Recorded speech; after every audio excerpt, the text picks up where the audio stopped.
नमस्कार साथियों, आज हम पढ़ेंगे उच्चतम न्यायालय के बारे में कि उच्चतम न्यायालय के बारे में भारतीय संविधान में क्या प्रावधान किए गए हैं और यहाँ से कौन कौन से महत्वपूर्ण प्रश्न जो प्रतियोगी परीक्षाओं में पूछे जाते हैं। तो आइए शुरू करते हैं। उच्चतम न्यायालय। उच्चतम न्यायालय का जो प्रावधान है भारत के संविधान के भाग 5 में प्रावधान किया गया है और अनुच्छेद 124 से लेकर 147 के मध्य उच्चतम न्यायालय को संवैधानिक दर्जा दिया गया है।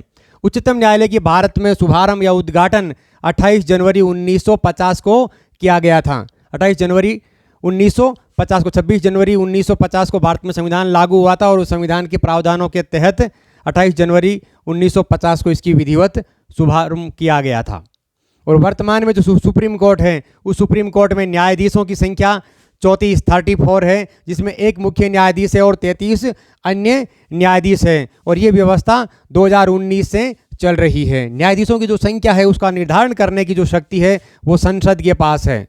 तो संसद ने 2019 में इसके पहले इसमें 31 थे और अभी 3 न्यायाधीश बढ़ा दिए, 2019 में बढ़ाए थे। तो याद रखना हालिया परिवर्तन है, इसलिए अत्यंत महत्वपूर्ण है। 34 न्यायाधीश सुप्रीम कोर्ट में है, जिसमें से एक न्यायाधीश और 33 अन्य न्यायाधीश है। और जो मूल संविधान है उस मूल संविधान के अंदर न्यायाधीशों की संख्या क्या रखी गई थी। मूल संविधान में एक मुख्य न्यायाधीश और 7 अन्य न्यायाधीश थे। कुल 8 न्यायाधीशों का प्रावधान था मूल संविधान के अंतर्गत। भारत के अंदर सुप्रीम कोर्ट की जो व्यवस्था है वो 1935 के जो अधिनियम है वहाँ से लिया गया है। 1935 के अधिनियम में संघीय न्यायालय की स्थापना की गई का प्रावधान किया गया था और 1935 के अधिनियम के तहत 1937 में भारत में संघीय न्यायालय यानी जो आज का जो सुप्रीम कोर्ट है उसका पूर्वगामी उस संघीय न्यायालय की स्थापना की गई।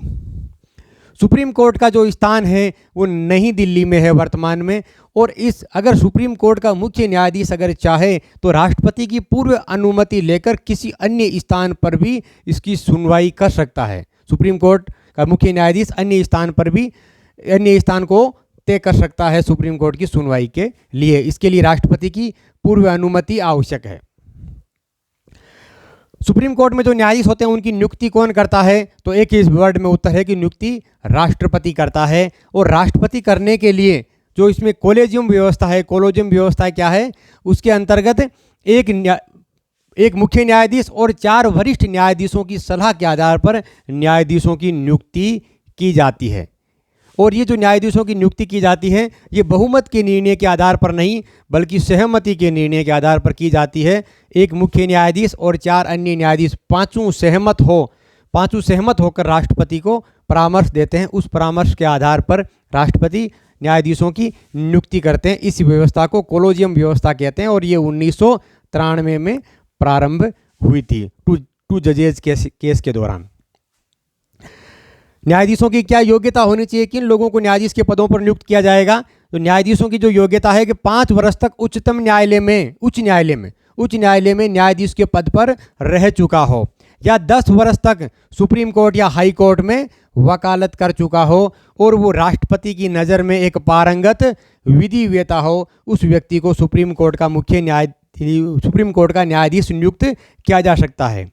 आयु के लिए इनमें क्या प्रावधान है, न्यूनतम आयु का कोई प्रावधान नहीं किया गया है और अधिकतम आयु है वो सुप्रीम कोर्ट के मुख्य न्यायाधीश के लिए 65 वर्ष और अन्य न्यायाधीश के लिए 62 वर्ष। तो 65 वर्ष यानी न्यूनतम आयु का कोई प्रावधान नहीं किया गया है।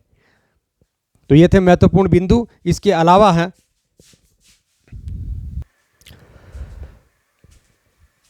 न्यायाधीश को पद से हटाने के लिए क्या प्रक्रिया है। तो न्यायाधीशों को पद से हटाने के लिए राष्ट्रपति की तरह महाभियोग की प्रक्रिया को अपनाया गया है। तो महाभियोग केवल 2 ही कारणों के आधार पर लाया जा सकता है। पहला है कि उनकी कोई असमर्थता, शारीरिक असमर्थता रही हो और दूसरा साबित कदाचार। इन 2 आधारों पर ही महाभियोग लाया जा सकता है। किसी अन्य तीसरे कारण से महाभियोग नहीं लाया। मुख्यतः कदाचार के आधार पर महाभियोग लाया जाता है। विशेष और उस महाभियोग को लोकसभा और राज्यसभा से दोनों से अलग अलग विशेष बहुमत से पारित किया जाना चाहिए, तब जाके राष्ट्रपति इन्हें पद से हटाएगा। फाइनली पद से हटाने का जो अधिकार है वो राष्ट्रपति को है, लेकिन राष्ट्रपति लोकसभा और राज्यसभा दोनों के विशेष बहुमत का अर्थ है कि कुल सदस्यों की संख्या का तो बहुमत हो और या उपस्थित जो सदस्य हैं उनका 2/3 बहुमत, उपस्थित सदस्यों का 2/3 बहुमत और कुल सदस्यों का बहुमत हो तभी न्यायाधीश को पद से हटाया जाना चाहिए। और इनके लिए संयुक्त बैठक का प्रावधान नहीं है, अगर एक दोनों सदनों से अलग अलग पास किया जाना आवश्यक है। तो क्या कभी ऐसा हुआ है कि भारत में किसी भी न्यायाधीश को महाभियोग की प्रक्रिया के द्वारा हटाया गया हो? वी रामास्वामी को 1992 में इस सुप्रीम कोर्ट के न्यायाधीश रहे हैं जिनके खिलाफ महाभियोग लाया गया, एकमात्र सुप्रीम कोर्ट के न्यायाधीश वी रामास्वामी जिसके खिलाफ 1992 में महाभियोग लाया गया था साबित कदाचार के आधार पर। इन्होंने महाभियोग पारित प्रस्ताव संसद में रखा गया और पारित होने से पहले ही अपने पद से इस्तीफा दे दिया था, इसलिए ये महाभियोग भी पारित नहीं हुआ। और उच्च न्यायालय के न्यायाधीश सौमित्र सेन, ये पश्चिमी Bengal, PD Dinakaran, JB Pardiwala, SK Gangele, ये उच्चतम न्यायालय के न्यायाधीश है जिनके खिलाफ महाभियोग प्रस्ताव लाया गया, लेकिन इनके खिलाफ भी पारित नहीं हुआ क्योंकि इसके सौमित्र सेन ने जब लोग इनके खिलाफ एक सदन में पारित हो गया था, उससे बाद में इन्होंने इस्तीफा दे दिया था। तो आज तक किसी भी न्यायाधीश के खिलाफ महाभियोग पारित नहीं हुआ, केवल लाया गया अगर प्रश्न पूछा जाता है तो सुप्रीम कोर्ट में वी रामास्वामी है और हाई कोर्ट में सौमित्र सेन, पीडी दिनाकरण, जीबी पारदीवाला और एसके गेंगले है। वेतन की बात करें तो सुप्रीम कोर्ट के मुख्य न्यायाधीश के लिए 2,80,000 रुपये मासिक वेतन का प्रावधान है और अन्य न्यायाधीशों के लिए 2,50,000 रुपये मासिक वेतन का प्रावधान है। इसके बाद में है उच्चतम न्यायालय की शक्तियां और क्षेत्राधिकार। उच्चतम न्यायालय को कौन कौन सी शक्तियां प्राप्त है और कौन कौन सा क्षेत्राधिकार है जहां तक जाकर वो कार्य कर सकता है। तो सबसे पहले उच्चतम न्यायालय का जो मूल क्षेत्राधिकार क्या है? मूल क्षेत्राधिकार है, इसके लिए इसकी स्थापना करी गई है, केंद्र या किसी राज्य के केंद्र का किसी राज्य के मध्य कोई विवाद हो जाए, उस विवाद का निपटारा केवल सुप्रीम कोर्ट में किया जा सकता है। दूसरा, दो राज्यों के मध्य कोई विवाद हो जाए, दो राज्यों के मध्य या कोई नदी जल से संबंधित हो, कोई कराधान से संबंधित या किसी कोई भी मुख्य मुद्दा हो, दो राज्यों के मध्य अगर कोई विवाद होगा, वो केंद्र और राज्य के मध्य कोई विवाद होगा, तो ये इसका सुप्रीम कोर्ट का मूल क्षेत्राधिकार है। इस पर अपील केवल सुप्रीम कोर्ट में की जा सकती है। इन दोनों मुद्दों को किसी हाई कोर्ट में सुनवाई नहीं की जा सकती, कोई हाई कोर्ट इनके खिलाफ निर्णय नहीं दे सकता है।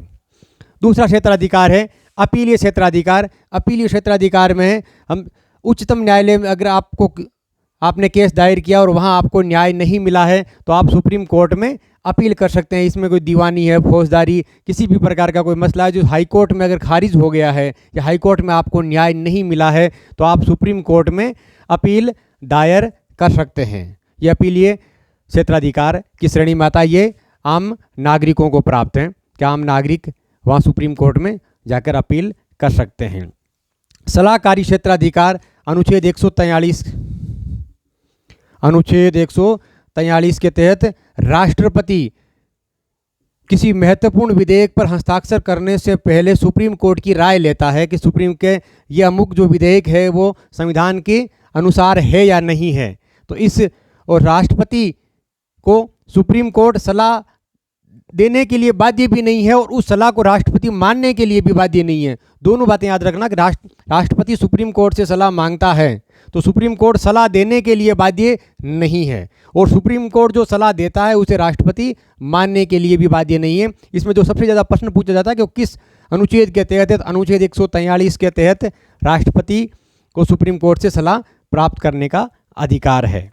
अगला जो क्षेत्राधिकार है अभिलेख न्यायालय। सुप्रीम कोर्ट में जो किसी भी मुद्दे के ऊपर या किसी मामले के अंदर जो फैसला सुनाया गया है वो फैसला उसके जो नीचे लोअर कोर्ट है उस लोअर कोर्ट में एक नज़ीर की तरह पेश किया जाएगा। उसे संबंधित और कोई मसले हैं उन मसलों में उसको अभिलेख के द्वारा या रिकॉर्ड के द्वारा, नज़ीर के द्वारा पेश किया जाएगा। वो उसके संबंधित अन्य जितने भी फैसले होंगे उनमें लागू होगा। कहने का मतलब सुप्रीम कोर्ट ने अगर किसी मुद्दे पर फैसला दिया है और सेम केस वैसा एक केस हाई कोर्ट में आया तो हाई कोर्ट को सुप्रीम कोर्ट के उस फैसले को लागू करना पड़ेगा। इसे अभिलेख न्यायालय कहते हैं। सुप्रीम कोर्ट का प्रत्येक फैसला एक रिकॉर्ड के तौर पर रहता है जो अन्य नीचे के जो कोर्ट के लिए एक मार्गदर्शक का कार्य करता है। न्यायाधीश क्षेत्राधिकार के इसका जो भारत में जो सुप्रीम कोर्ट है वो मूल अधिकारों का प्रमुख रक्षक माना गया है और मूल अधिकारों के रक्षा के लिए आप सीधी सुप्रीम कोर्ट में अपील दायर कर सकते हैं। अन्य कोई केस होता है उसमें आपको हाई कोर्ट या लोअर कोर्ट में अपील करनी होती है, लेकिन मूल अधिकारों से कोई जुड़ा मसला हो तो आप सीधा सुप्रीम कोर्ट में अपील कर सकते हैं। और उसकी रक्षा के लिए सुप्रीम कोर्ट है वो 5 प्रकार की रिटें जारी करता है, जिसे इस अधिकार को रिट अधिकारिता भी कहते हैं। बंदी प्रत्यक्षीकरण, परमादेश, उत्प्रेषण, प्रतिषेध और अधिकार पर्चा, ये रिट सुप्रीम कोर्ट जारी करता है किसी व्यक्ति के मूल अधिकारों का अगर हनन हो रहा हो तो।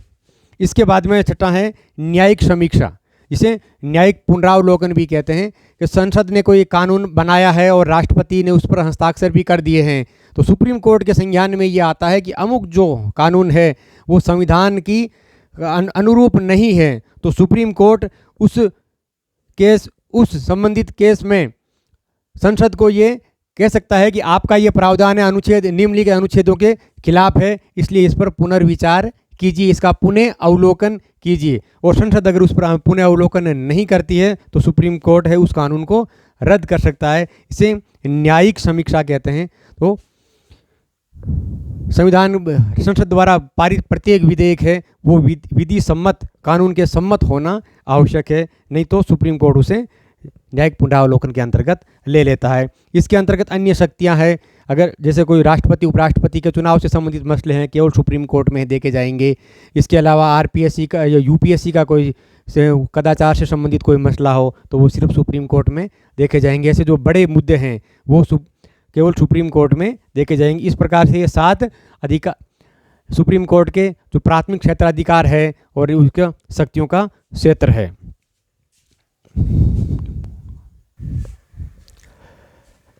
उसके बाद में है महत्वपूर्ण अनुच्छेद, सुप्रीम कोर्ट से जुड़े हुए महत्वपूर्ण अनुच्छेद कौन कौन से हैं। अनुच्छेद 124 सर्वोच्च न्यायालय का गठन का प्रावधान करता है। अनुच्छेद 126 जिसमें मुख्य न्यायाधीश की नियुक्ति का प्रावधान है। अनुच्छेद 127 तदर्थ न्यायाधीशों की नियुक्ति। तदर्थ न्यायाधीश क्या होते हैं कि सुप्रीम कोर्ट में अगर न्यायाधीशों की संख्या कम हो, जो निर्धारित कोरम को अगर पूरा नहीं कर रहे हैं, न्यायाधीशों की संख्या में कमी है तो इसलिए राष्ट्रपति तदर्थ न्यायाधीश की नियुक्ति कर सकता है और उसकी जो कार्यकाल है वो 2 वर्ष होगा। इन तदर्थ न्यायाधीशों को अन्य न्यायाधीशों की भांति संपूर्ण अधिकार प्राप्त होंगे, उनका केवल कार्यकाल है वो सीमित होगा, 2 वर्ष का कार्यकाल होता है। अनुच्छेद 131 जो इसका मूल क्षेत्राधिकार है। अनुच्छेद 139 जिसमें विभिन्न प्रकार की जो रिट हैं वो अनुच्छेद 139 के तहत, बहुत महत्वपूर्ण याद रखना, रिट अधिकारिता अनुच्छेद 139। अनुच्छेद 143 राष्ट्रपति को सलाह देने की शक्ति। अनुच्छेद 129 अभिलेख न्यायालय की जो शक्ति है सुप्रीम कोर्ट को प्राप्त है वो प्रावधान किया गया है। तो ये था आज का हमारा उच्चतम न्यायालय का टॉपिक। इन्हें बहुत अच्छी तरीके से तैयार किए और अपने प्रतियोगी परीक्षाओं में कंपटीशन एग्जाम में सफलता हासिल कीजिए। कौन कहता है कि आसमां में सुराग नहीं होता? कौन कहता है कि आसमां में सुराग नहीं होता? एक पत्थर तो तबीयत से उछालो यारो।